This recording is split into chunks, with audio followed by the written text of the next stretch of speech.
Jadi bapak-bapak ini berat loh ya, nanti ditanya loh.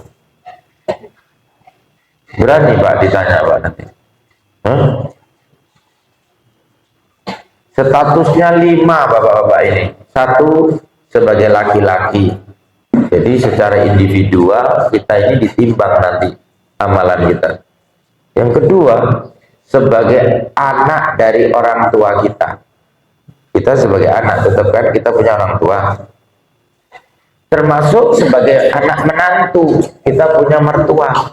Nah, kita harus berbakti pada mertua kita. Yang ketiga adalah sebagai suami dari istri kita. Kita tanggung jawab sebagai suami. Yang keempat, kita sebagai orang tua dari anak-anak kita. Jadi sebagai orang tua, kita juga bertanggung jawab. Yang terakhir adalah kita sebagai kakek dari cucu kita. أعوذ بالله من الشيطان الرجيم بسم الله الرحمن الرحيم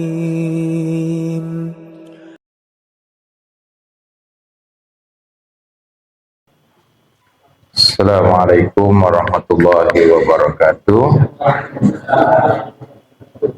Alhamdulillah wa syukrulillah wassalatu wassalamu ala rasulillah ibni abdillah amsayna wa amsal mulku lillah walhamdulillah la ilaha illallah wahdahu la syarikalah lahul mulku wa lahul hamdu wa huwa ala kulli syai'in qadir amsayna ala fitratil islam wa ala kalimatil ikhlas wa ala dini nabiyina Muhammadin sallallahu alaihi wasallam wa ala millati abina Ibrahim hanifan muslima wa ma kana minal musyrikin. Amma ba'du. Yang saya hormati sesepuh dan bini sepuh, baik yang S1, S2 maupun S3. S1 itu sesepuh, kalau S2 itu sampun sepuh, kalau S3 itu sampun sepuh sangat gitu ya. Dan bahkan mungkin ada yang lebih tinggi dari saya, S4 sampun sepuh sangat, sa S2. Hadirin dan hadirat, muslimin dan muslimat, baik yang belum kawin maupun yang belum sunat. Alhamdulillah, kajian kita pada kali yang ketiga ini, betul ya, dari kajian Jumat Sabtu ke pertama dan ketiga ya, ganjil. Innallaha witrun yuhibbul witra. Allah itu jumlahnya ganjil dan suka sesuatu yang berjumlah ganjil. Kita sudah membahas tentang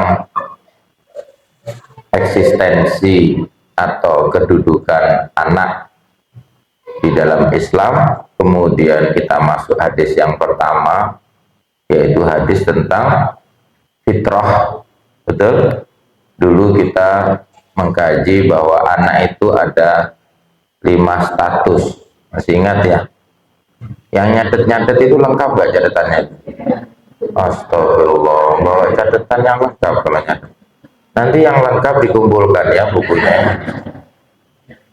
Bisa bersyukur, Masya Allah. Jadi kalau nyatet itu yang lengkap.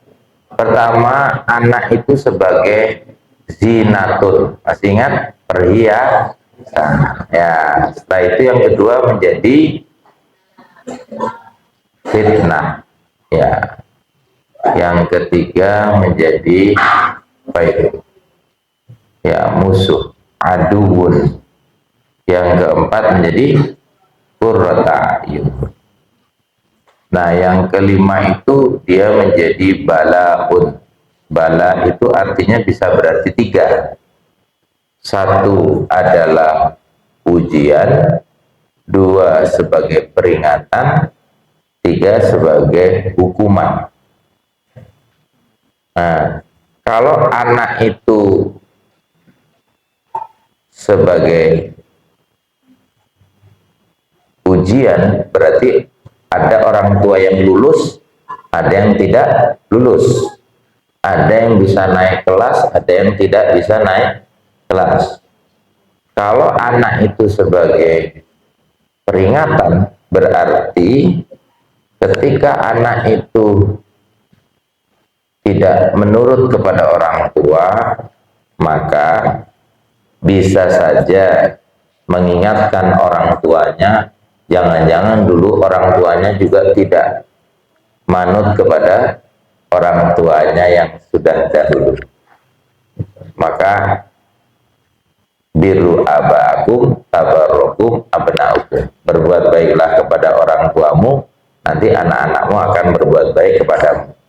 Yang ketiga, kalau sebagai hukuman, berarti anak itu menjadi siksaan bagi orang tuanya, baik di dunia, di alam kubur maupun dia di akhirat. Naudzubillahi min dzalik. Baik, kita masuk sekarang hadis yang kedua setelah berkaitan tentang hadis yang pertama sebagai lanjutannya. Ketika posisi anak itu sebagai fitrah, yang berikutnya adalah posisi anak itu sebagai tanggung jawab. Nah, ini saya baca ya, sebagai kecintaan kita kepada Nabi, tidak hanya membaca sholawat untuk mewujudkan kecintaan pada Nabi itu, tapi juga harus cinta untuk membaca hadis. Dan membaca hadis itu harus dilatih seperti membaca Quran, tapi tidak perlu ta'awud. Ya, ta'awud itu kalimat a'udzubillahi minasyaitonirrajim. Bukan kalau mau ujian baru ta'awud. Saya kemarin ujian tapi semuanya jawabannya saya ta'awud. Apa itu ta'awud? Bener? Hah? Ada itu kalau ujian, setiap ujian itu ta'awud terus. Jawabannya itu tidak ada yang benar. Semua ngawur. Itu namanya ta'awudnya. Nah, jadi kecintaan pada Nabi tidak hanya sholawat tapi baca hadis. Ya, mari kita kajian ini kita awali dulu dengan doa. Bismillahirrahmanirrahim. Raditu billahi robba wa bil islami dina wa bi muhammadin nabiyya wa rasulah. Rabbi zidni ilma warzuqni fahma waj'al ibadika sholihin. Jadi membaca hadis itu pakai basmalah. Kalau Quran itu diakhiri dengan shadaqallahul azim, kalau hadis shadaqa rasuluhul karim. Ya, ayo kita awali tanggung jawab orang tua di dalam mendidik anak. Bismillahirrahmanirrahim. Mari. An Abdillah ibni Umar radhiyallahu anhuma anin nabiyyi sallallahu alaihi wasallam annahu qala ala kullukum ra'in wa kullukum mas'ulun an ra'iyyati fal amirul ladzi 'alan nasi ra'in wa huwa mas'ulun an ra'iyyati warrajulu ra'in ala ahli baitihi wa huwa mas'ulun anhum wal mar'atu ra'iyatun ala baiti ba'diha wa waladihi wa hiya mas'ulatun anhum wal abdu ra'in ala mali sayyidihi wa huwa mas'ulun anhu. Ala fa kullukum ra'in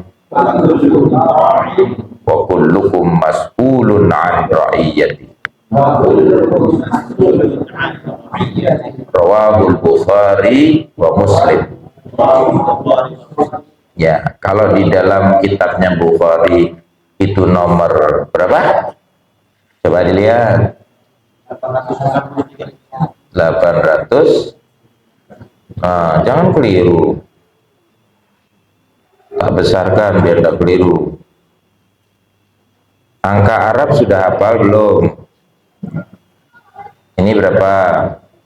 Kalau ini jadi kalau 8 itu lancip ke atas seperti gunung. Kalau 7 rumput.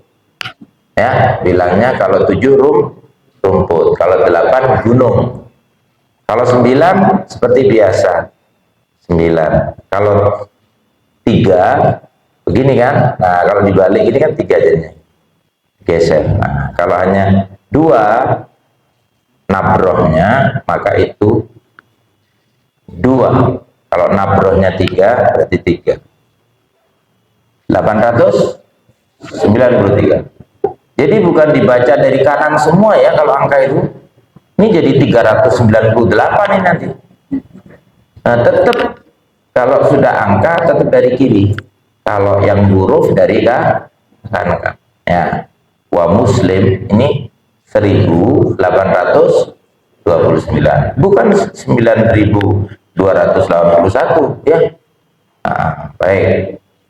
Kalau hadis sudah diriwayatkan oleh Imam Bukhari, maka itu garansinya sahih ya.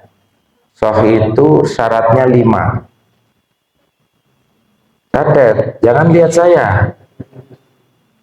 1, matannya tidak bertentangan dengan Al-Quran atau dengan hadis yang lebih sahih. Kalau sudah bertentangan, maka itu tidak disebut hadis sahih atau hadis yang tidak masuk akal. Yang kedua, sanadnya bersambung, tidak munqati, tidak terputus. Perawinya adalah sezaman. Sudah? Yang ketiga, perawinya dobit. Kalau Quran hafiz, kalau hadis dobit ya. Hafalannya kuat, tidak mudah lupa. Yang keempat, dia adil. Adil itu tidak pernah berdosa, termasuk dosa kecil. Apalagi dosa yang kelihatan di tempat umum, misalnya ya bulu iman, buang air kecil sambil berdiri. Siapa di sini yang begitu? Nah, itu tidak dipercaya, sudah habis itu. Yang kelima, hadisnya tidak mengandung illat. Illat itu penyakit atau sesuatu yang membuat celah pada hadis itu. Nah, itu ya. Mudah-mudahan ini bisa kita jadikan sebagai pedoman. Nah, hadis ini sebenarnya kaitannya dengan ra'in. Apa itu ra'in? Asalnya adalah dari kata ra'a, yar'a, ra'iyatan. Rakyat. Karena nggak bisa ngomong rakyat, jadi rakyat. Kebijaksanaan yang dipimpin oleh hikmah kebijaksanaan dan dalam permusyawaratan. Jadi ada kerakyatan itu, rakyat itu dari bahasa Arab. Ra'iyah. Nah, kata ra'iyah tadi itu artinya kepemimpinan. Dan ra'in itu aslinya adalah penggembala. Jadi kalau seorang penggembala itu membawa hewan gembalaannya, dia harus bertanggung jawab kepada seluruh hewan yang dia gembalakan. Berangkatnya utuh, pulangnya juga harus utuh. Berangkatnya sehat, pulangnya juga harus sehat. Berangkatnya jumlahnya harus sama dengan pulangnya. Coba itu ya. Seorang penggembala itu luar biasa.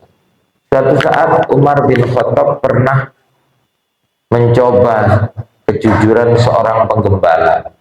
Wahai penggembala, ini milik siapa sekian banyak domba ini? Milik majikanku katanya. Seandainya aku aku ambil satu boleh nggak? Tidak boleh. Loh kan majikanmu juga tidak akan hitung sekian banyak itu. Memang. Seandainya aku beli satu saja, nanti uangnya kau pegang aja, tidak usah kamu berikan sama majikanmu. Tidak. Tetap saja, walaupun majikanku tidak tahu, fa'ainallah katanya.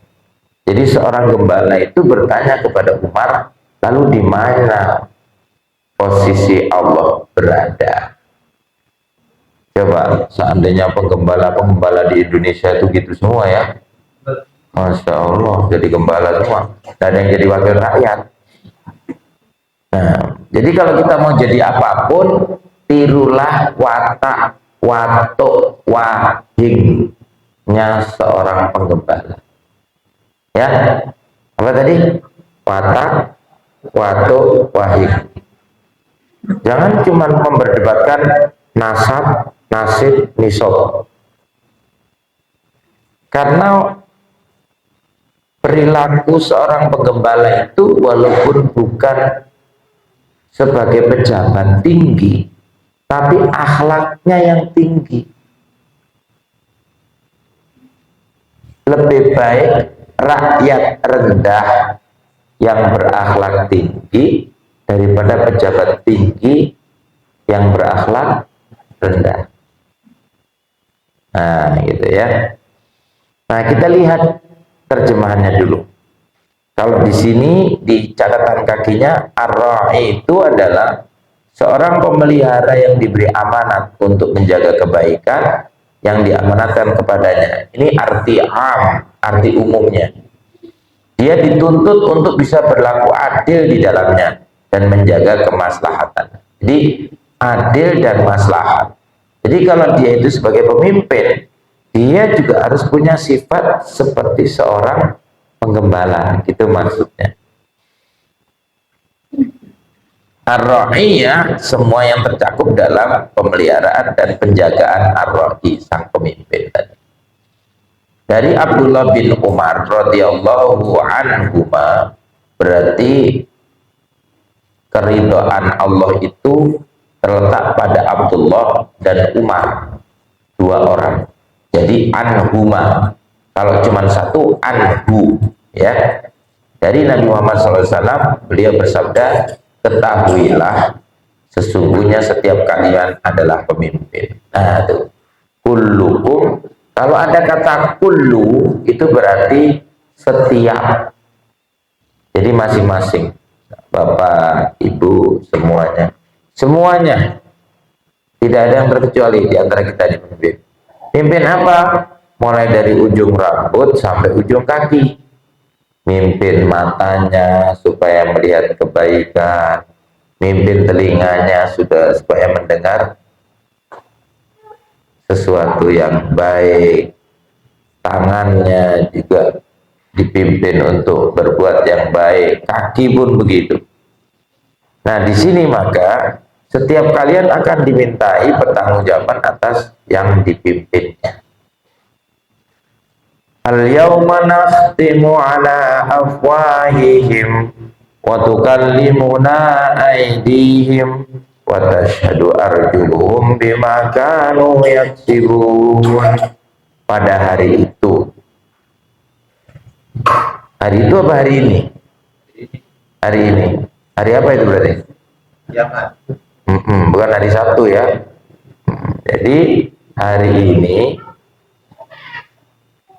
kami akan tutup mulut mereka. Kemudian yang berbicara adalah tangan mereka, dan yang menjadi saksi adalah kaki mereka. Jadi tangan kita nanti bicara, kakinya jadi saksi, mulutnya ditutup.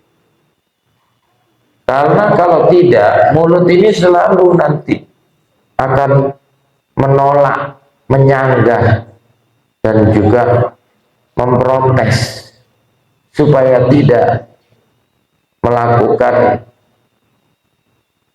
pembelaan yang sifatnya nanti justru menjerumuskan, maka ditutuplah mulut.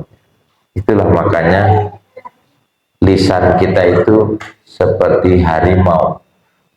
Mulutmu adalah harimau. Maka mulut itu perlu dipimpin. Nah, setiap penguasa, kata Nabi, juga pemimpin bagi rakyatnya. Kalau di sini ada tingkat RT. Satu RT itu berapa kakak?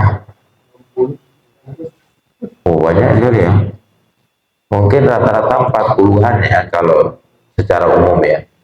Tapi kalau misalnya kakaknya banyak memang bisa lebih. Kalau satu RW berapa RT? Oh ya, jadi tergantung kepada jumlahnya ya. Nah, jadi setiap RT itu dia adalah pemimpin dalam wilayah rukun tetangga. Kalau ketua RW juga begitu dalam rukun warga. Nanti satu kelurahan sama juga. Satu desa juga kepala desa dimintai pertanggungjawaban. Kalau dia wali kota dimintai pertanggungjawaban satu kota. Kalau dia bupati diberi pertanggungjawaban satu kabupaten. Kalau satu provinsi ya gubernur nanti ditanya. Siapa gubernurnya? Khofifah. Nanti kita sudah masuk surga, Khofifah yang ditanya. Lama kalau ditanya. Kalau dia menteri ditanya mau satu kementerian. Apalagi kalau dia kepala negara, ditanya pertanggungjawabannya satu negara. Kalau negara kita jumlahnya 280 juta, maka ya itu jumlah yang harus dipertanggungjawabkan. Jadi enak mana? Jadi kepala negara atau jadi rakyat biasa? Ya. Suatu saat Umar bin Khattab ketika dilantik jadi khalifah kedua, lalu berpidato, "Ana lastu bi khairikum," katanya. "Aku bukanlah orang yang terbaik di antara kalian. Kalian sudah tahu siapa aku sebelum aku masuk Islam," kata Umar. "Kalian tahu betapa jagoannya aku.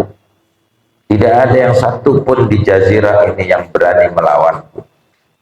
Kalian tahu betapa aku kalau menunggang kuda pasti nomor satu. Kalau aku memanah pasti juara satu. Kalau aku berpedang juga begitu. Dan kalaupun aku tidak pakai senjata pun, aku paling jagoan untuk bisa mengalahkan musuh. Aku khawatir ketika aku jadi khalifah, nanti kalian takut untuk mengingatkanku ketika aku salah. Siapa di antara kalian yang berani mengingatkanku?" Semuanya diem waktu itu. Kan takut ya. Iya. Umar ternyata ada satu di antara pemuda itu langsung mengunduskan pedang. "Aku, wahai khalifah, yang akan meluruskanmu dengan pedangku," kata. Loh gitu tuh khalifah itu gak marah, gak langsung terus Satpol PP tangkap itu, gak marah itu Umar. Lalu katakan, "Ya, aku bangga dengan rakyatku sebagai seorang pemuda yang berani mengatakan benar ketika khalifahnya benar dan berani mengatakan salah ketika khalifahnya salah. Nah, itu zamannya Umar bin Khattab. Ya. Pemimpin bagi rakyatnya dan akan dimintai bertanggung jawab atas pemimpinnya. Makanya Umar waktu dilantik jadi khalifah malah menangis karena tidak sanggup untuk mempertanggungjawabkan kepemimpinannya tadi. Terlalu berat. Nah, seorang laki-laki adalah pemimpin bagi keluarganya. Maksudnya ketika dia sebagai seorang ayah dari anak-anaknya dan suami dari istrinya. Jadi bapak-bapak ini berat loh ya, nanti ditanya loh. Berani Pak ditanya Pak nanti. Statusnya 5 bapak-bapak ini. 1 sebagai laki-laki. Jadi secara individual kita ini ditimbang nanti amalan kita. Yang kedua, sebagai anak dari orang tua kita. Kita sebagai anak, tetap kan kita punya orang tua. Termasuk sebagai anak menantu, kita punya mertua. Nah, kita harus berbakti pada mertua kita. Yang ketiga adalah sebagai suami dari istri kita. Kita tanggung jawab sebagai suami. Nanti ditanya juga. Apakah suami ini sudah sayang sama istrinya? Sudah belum? Oh, sudah. Istrinya sudah taat sama suaminya? Ini suaminya sendiri atau istrinya orang lain? Yang datang ini loh. Nah, yang keempat, kita sebagai orang tua dari anak-anak kita. Jadi sebagai orang tua, kita juga bertanggung jawab. Yang terakhir adalah kita sebagai kakek dari cucu kita. Banyak kakek yang memanjakan cucunya. Jadinya cucunya menjadi pendidikannya tidak baik karena bertentangan dengan orang tua kandungnya sendiri. Ya.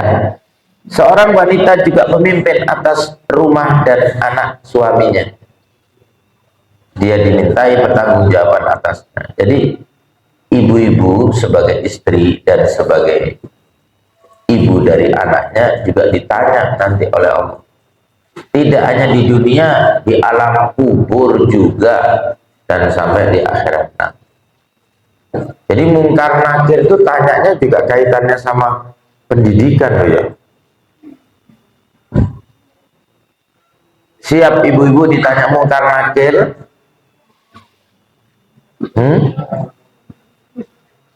Kapan mau ketemu? Ya, nanti dijadwalkan, saya kasih request. Seorang hamba sahaya, dulu itu istilahnya abdun itu hamba ya. Selain abdun itu hamba Allah, dia juga hamba sahaya untuk istilah di dalam hadis dan fikih. Abdun. Dan tuannya itu disebut dengan sayyidi. Jadi sayyid itu artinya banyak ya. Selain sayyid yang disandarkan pada Nabi sebagai orang keturunan Arab, yang kedua karena punya darah biru, darah keturunan suku yang paling tinggi kastanya. Sayyid juga ada kaitannya dengan orang yang dituakan, sesepuh. Kalau kita di sini sesepuh, seperti kata abu itu ya, itu juga penghormatan. Kalau seperti di Keraton Yogyakarta itu namanya Hameng Kubuwono, HB ya betul. Nah, itu darahnya darah biru. Jadi kalau kecelakaan ke PMI nggak ada darahnya,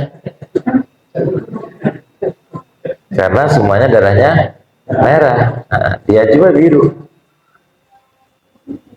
Ya betul. Darah itu ada berapa macam?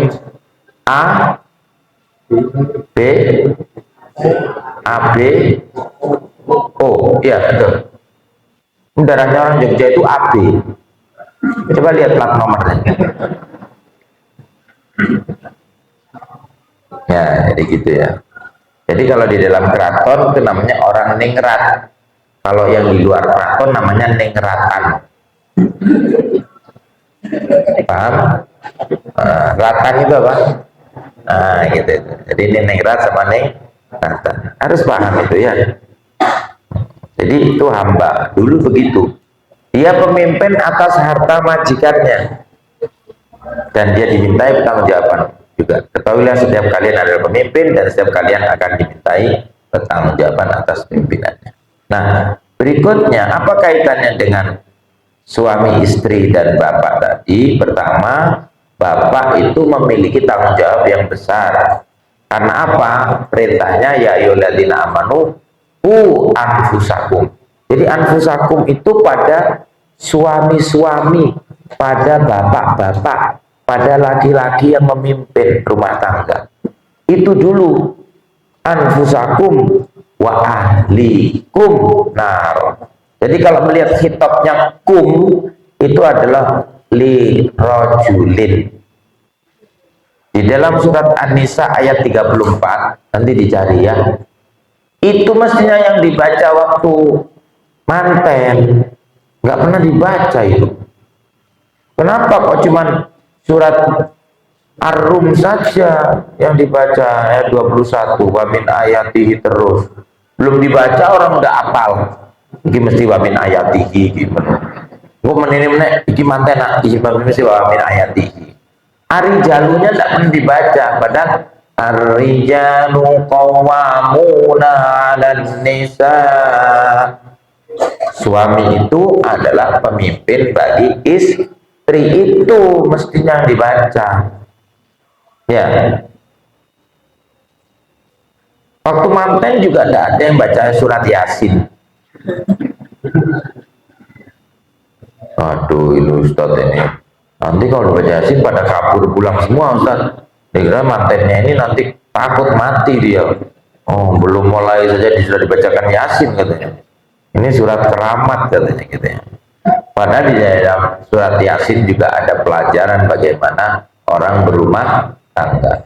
Itu subhanalladzi khalaqal azwaja kullaha mimma tumbitul ardu wa min anfusihim wa mimma la ya'lam. Jadi ayat-ayat tentang rumah tangga itu sebenarnya tersebar di semua ayat, di semua surat. Tidak hanya Ar-Rum saja. Ya. Siapa yang mau menikah? Ayo bikin surat yang lain nanti ya. Kalau menikah ya. Di undangannya juga begitu. Nah, bapak itu memiliki tanggung jawab. Setelah dirimu sendiri, baru wa ahlikum, keluargamu. Urutannya wawu itu wawul ataf lil jama'i walil tartib. Wawu yang fungsinya untuk mengumpulkan dan mengurutkan diri kita sendiri dulu, baru kemudian orang lain.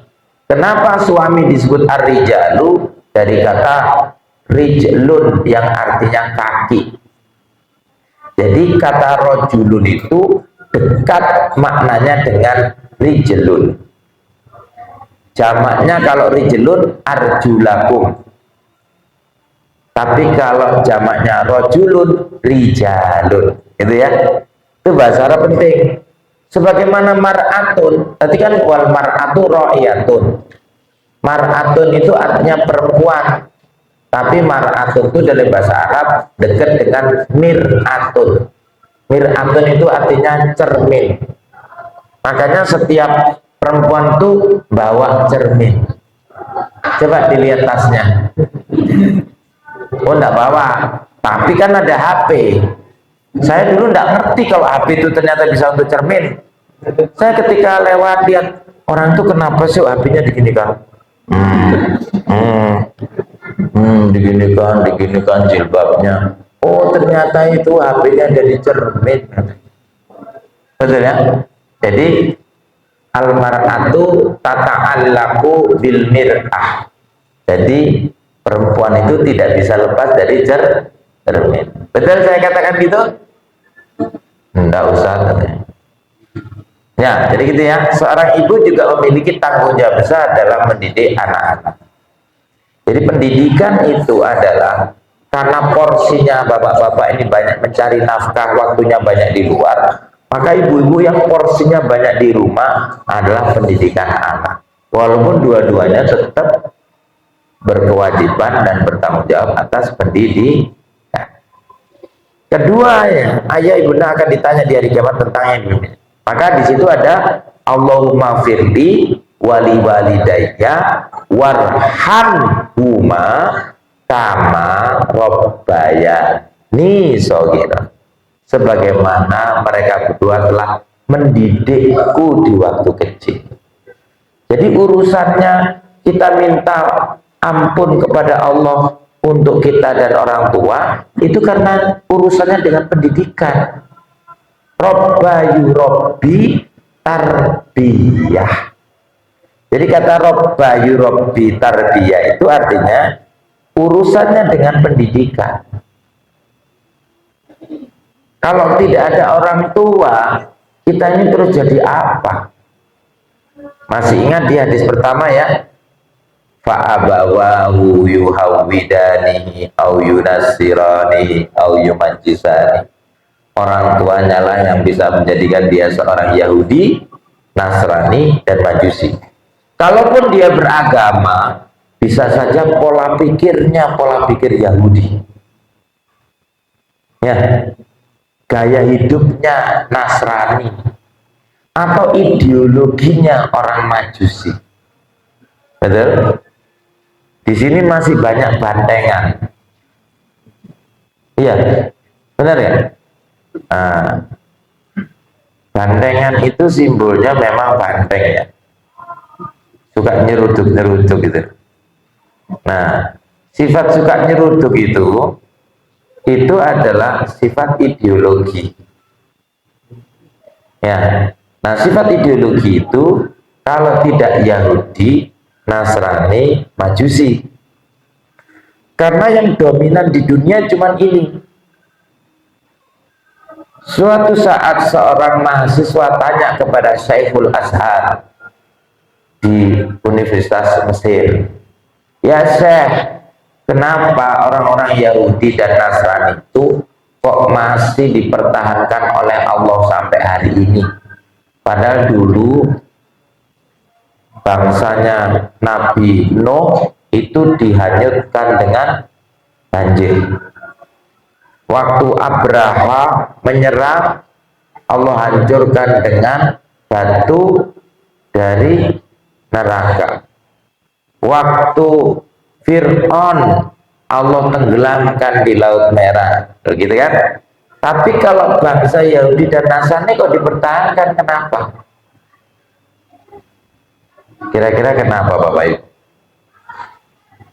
Kan yang jadi masalah di dunia sekarang ini kan kalau tidak Yahudi, Nasrani. Karena itu yang menyebabkan dunia ini kemudian selalu penuh dengan pertikaian, permusuhan, peperangan. Justru itulah Syekhul Azhar kemudian menjawab, min ayyi babin satadkhulunal jannah. Seandainya Yahudi dan Nasrani itu dihancurkan oleh Allah seperti umat-umat terdahulu, kira-kira kalian semua ini mau masuk surga dari pintu mana? Nah, gitu ya. Berarti dengan adanya Yahudi dan Nasrani menjadi tantangan kita sebagai seorang muslim. Mampukah kita mempertahankan keimanan kita? Mampukah kita hijrah, semangat untuk perubahan? Dan mampukah kita untuk jihad fisabilillah, berjuang seperti tanggal 17 Agustus tahun 2024 ini kita memperingati hari kemerdekaan. Karena penjajah, kalau tidak ada penjajah, kita tidak mau berjuang. Jadi kita perlu apa tidak dijajah? Oh, rasanya perlu memang. Kalau tidak dijajah, kita ini tidak pernah berjuang gitu. Nggak ada tantangan gitu maksudnya ya. Nah, Dulu kita nggak punya masjid, betul nggak? Adanya cuma namiroh. Setelah ada tantangan, gimana kita ini mau sholat?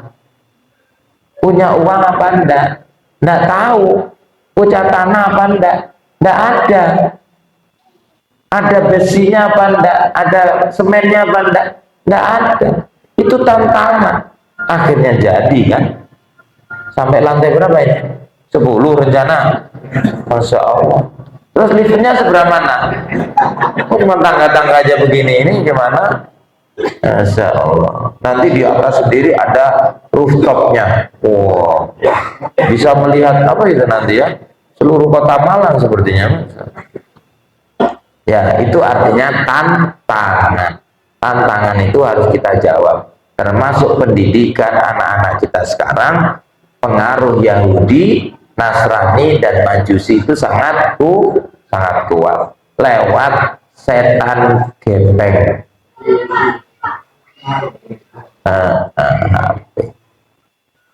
Jadi setan sudah masuk ke kamar-kamar kita, sudah masuk ke tempat-tempat tidur anak kita, sudah masuk ke relung-relung hati anak kita. Bagaimana caranya? Siapa yang suka Mobile Legend? Honda.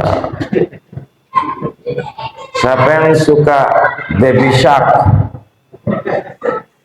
Baby Shark, Baby Shark gitu ya. Kita tidak bisa melarang, tapi coba dialihkan.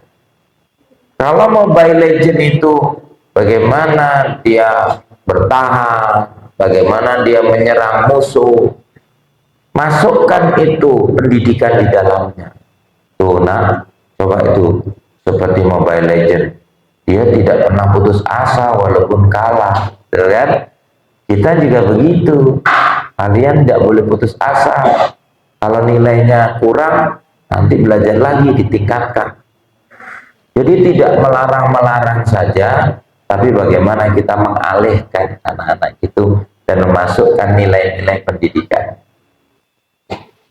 Ada film judulnya bagus, namanya